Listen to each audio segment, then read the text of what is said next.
So the resources or all the stuff that we use for production, when a firm, has the goal in economics, when we measure this, when we look at this, when we analyze this, has the goal to, produce and their money, produce as much as possible, spend as little as possible for it, and get the most money as possible, then we need factors of production. That's those things that lead to the production, that thanks to which the factory or the firm or the company can produce.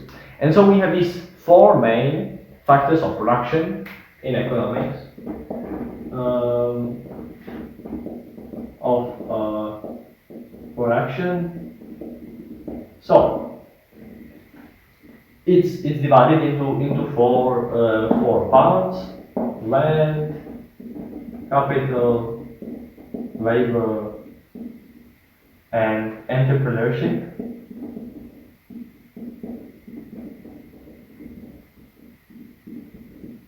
So just to explain these four factors of production, as I said, is the four things that lead to production, okay? Thanks to which a firm, an individual can produce.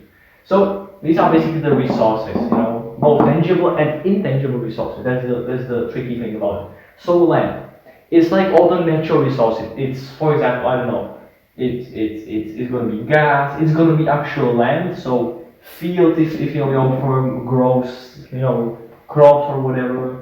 It can be, I don't know, water. It can be coal to power the factories. It can be some mined things, minerals or whatever you use, for the production. So it's the natural resources, that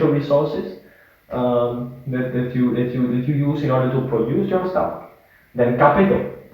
Capital is the thing that is the stuff. It's not capital like money, as you might have heard. That's quite misleading. But in economics, by capital, the machinery and all the stuff that the company creates in order to further create out of it or using it is called capital. Okay, so capital is the devices and the things that a company has created to further boost its production or to enable its production. So, for example, machinery, buildings. Okay, so machines,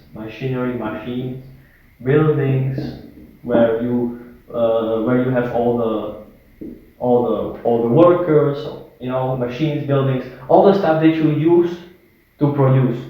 So it's the means by which the company produces. It's not directly the natural resources, the materials or the stuff that you take in and create the product out of it, but it's more like the things that you repeatedly use to create new and new products. So it's stuff that you might have bought or created with your firm yourself, but it's stuff that's used to produce for production. Okay. Then labor, it's the capacity of workforce, or the workforce capacity. So it's the amount of workers. As I said, it's the same in different words. Amount of workers. It's how many workers you have, how much they work. Basically, the workforce or a company. Okay, so the people, the time of the people, the energy of the people, the fact that you have people who do labor in the company. So that's labor. Okay, that's straightforward. This was probably the easiest one. And then entrepreneurship is the ability to manage the first three factors. So these three factors are managed by a central brain, a manager, or the person who decides in what direction the company or the firm or the business is going to head. And so the entrepreneurship is a very important part, is the heart of the entire system. When you produce, you need land, you have to have access to land, you have to have capital in order to create, to produce using that capital. You need labor for people to be there to do it, to use the capital and the land to through labor do the production. And so entrepreneurship basically connects all these three things and manages it all. It decides on how many people there are going to be employed, where the land is going to be gotten, where you're going to get the land from, how you're going to take care of the capital and so on. How you're going to redistribute all the other free resources inside the business.